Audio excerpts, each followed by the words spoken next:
Hello students, आज इस video में हम हमारा next topic saving and investment approach के थ्रू इक्विलिब्रियम डिस्कस करने वाले हैं।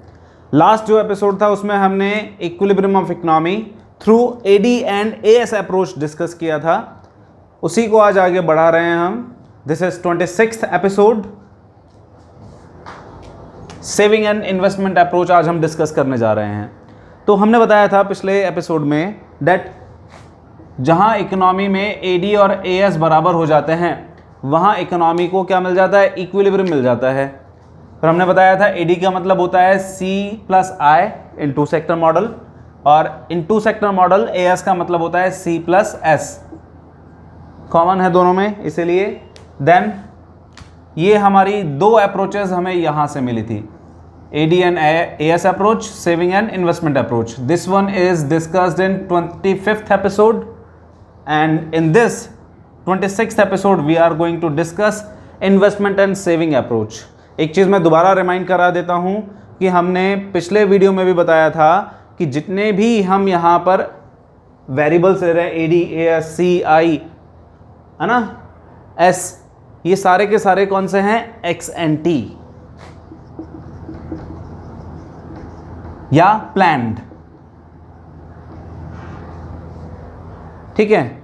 Planned AD, planned AS, planned saving, planned investment, planned consumption, all are ex ante और प्लान्ड, नथिंग इज एक्चुअल, ठीक है। एक चीज इंपॉर्टेंट मैं बताना चाहूंगा यहाँ पर, जो लास्ट वीडियो में हमने एक्सप्लेन किया था टॉपिक, वो भी बोर्ड एग्जाम में 6 नंबर में कई बार पूछा जा चुका है। और ये question saving and investment approach जो आज हम डिस्कस कर रहे हैं, ये भी बोर्ड एग्जाम में बहुत बार पूछा जा चुका है, ठीक है।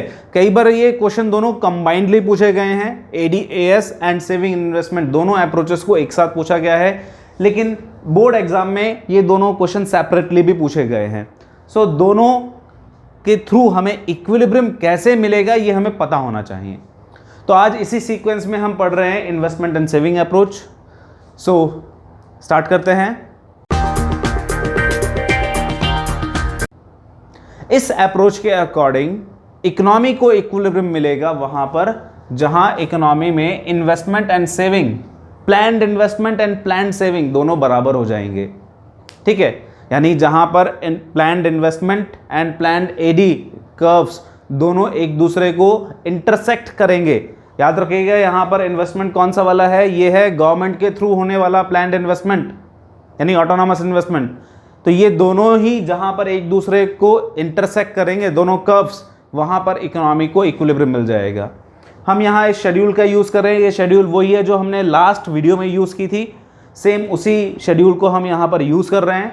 पिछले वीडियो में हमने बताया था कि यहाँ 300 इनकम लेवल पर क्या हो रहा है, 300 इनकम लेवल पर क्या हो रहा है, एडी और एएस दोनों बराबर हो रहे हैं।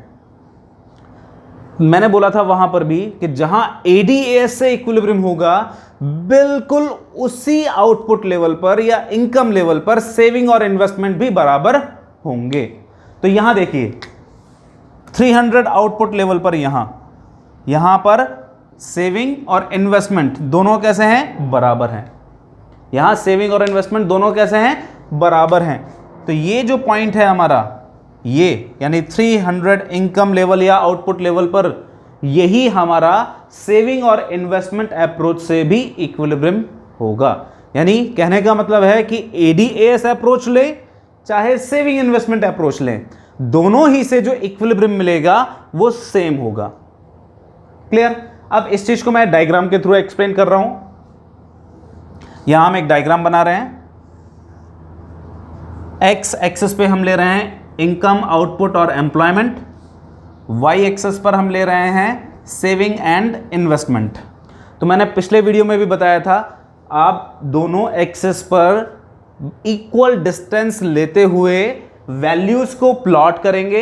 इनकम वाली वैल्यूज यहां पर प्लॉट करेंगे, सेविंग एंड इन्वेस्टमेंट के लिए वैल्यूज यहां प्लॉट करेंगे और फिर डायग्राम ड्रॉ करेंगे, ठीक है। बट मैं यहां पर एक फ्री हैंड डायग्राम बना रहा हूं, it means without any scale, पैमाने के बिना मैं यहां पर डायग्राम बना रहा हूं। तो हमारा यहां पर ये हो गया investment curve parallel to X axis. Parallel to X axis होने का मतलब क्या हुआ कि ये एक कांस्टेंट अमाउंट में होगा, हमेशा इनकम से या प्रॉफिट से अफेक्ट नहीं होगा। प्रॉफिट चाहे ज़्यादा हो, चाहे प्रॉफिट कम हो, चाहे प्रॉफिट ज़ीरो हो, एक कांस्टेंट अमाउंट में गवर्नमेंट ये इन्वेस्टमेंट करेगी, प्लान्ड एक्स एन टी, याद रखना, ठीक है। सेविंग कर्व हमारा कौन सा था? सेविंग कर्व हमारा नेगेटिव एक्सेस से स्टार्ट हो रहा था। क्यों स्टार्ट हो रहा था, याद कीजिए जरा, बिकॉज ऑफ ऑटोनॉमस कंजम्पशन। जब जीरो इनकम पर भी कंजम्पशन किया जा रहा था तो उस कंजम्पशन के लिए पैसा कहां से आ रहा था? हमारी पास्ट सेविंग से आ रहा था, इसलिए उस समय हमारी सेविंग्स ऐसी हो गई, नेगेटिव हो गई, ठीक है। और ये फिर पॉजिटिव स्लोप वाला एक कर्व हमने बनाया था इस तरह से। तो दोनों ने जहां एक दूसरे को इंटरसेक्ट किया, दोनों ने कहां पर इंटरसेक्ट किया है? इस पॉइंट पर।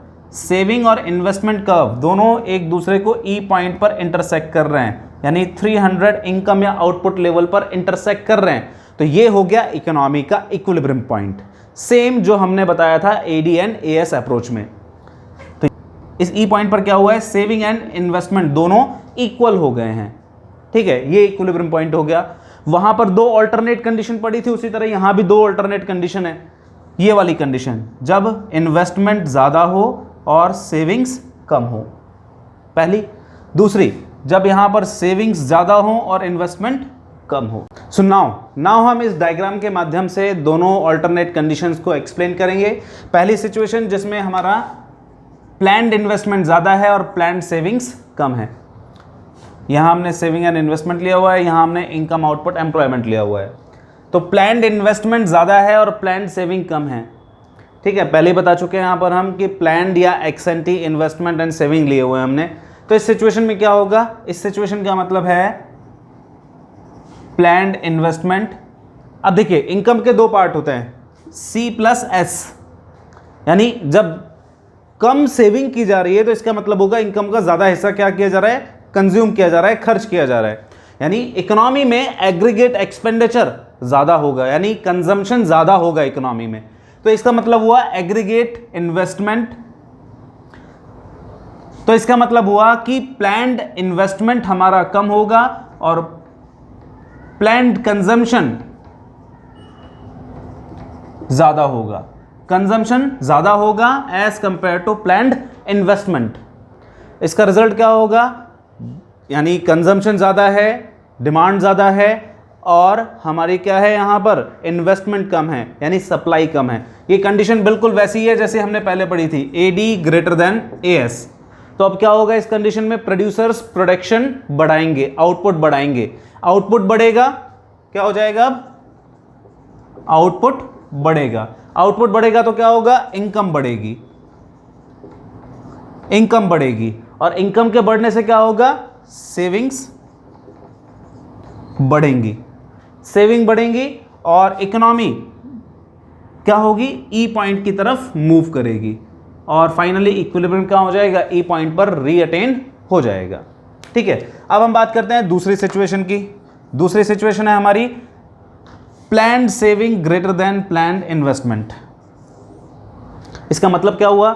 इसका मतलब हुआ कि कंज्यूमर्स ज्यादा सेविंग कर रहे हैं, कम कंजम्पशन कर रहे हैं। तो यहां पर क्या हो जाएगा? प्लान्ड कंजम्पशन कम होगा और प्लान्ड इन्वेस्टमेंट ज्यादा होगा। इन्वेस्टमेंट ज्यादा है, कंजम्पशन कम है, तो इसका रिजल्ट क्या होगा? अनसोल्ड स्टॉक, प्रोड्यूसर्स का माल नहीं बिकेगा, है ना। माल नहीं बिकेगा मतलब क्या हो जाएगा? आउटपुट घटा दिया जाएगा। आउटपुट घटेगा तो क्या हो जाएगा? इकोनॉमी में इनकम लेवल डाउन हो जाएगा। इनकम लेवल डाउन होगा तो क्या हो जाएगा? सेविंग्स कम हो जाएंगी, और इकोनॉमी जो ई पॉइंट के बाद कहीं पर थी वो क्या करेगी? ई पॉइंट की तरफ मूव करने लगेगी, और फाइनली ई पॉइंट पर इक्विलिब्रियम दोबारा से मिल जाएगा। तो इस तरह से इकोनॉमी क्या करेगी? इक्विलिब्रियम को रीअटेन कर लेगी। सो आज के वीडियो में बस इतना ही। ये दोनों ही वीडियोस, जो लास्ट वीडियो था और ये वाला वीडियो, ये बहुत इंपॉर्टेंट है, बोर्ड एग्जाम में पूछे जा चुके हैं 6 नंबर में, बहुत बार आ चुका है, और दोनों कंबाइंडली भी पूछे गए हैं और सेपरेटली भी पूछे गए हैं। साथ ही साथ जो ये जो ऑल्टरनेट कंडीशंस हैं, investment greater than saving, saving greater than investment, या AD greater than AS, AS greater than AD, ये सिचुएशंस बोर्ड एग्जाम में लगातार कई सालों से पूछी जा रही है। So I hope you understand something. If you have any query, then you can ask through the comment box, or you can WhatsApp me on my mobile number 8005883563. Meet you soon in next video. Thank you. Bye bye.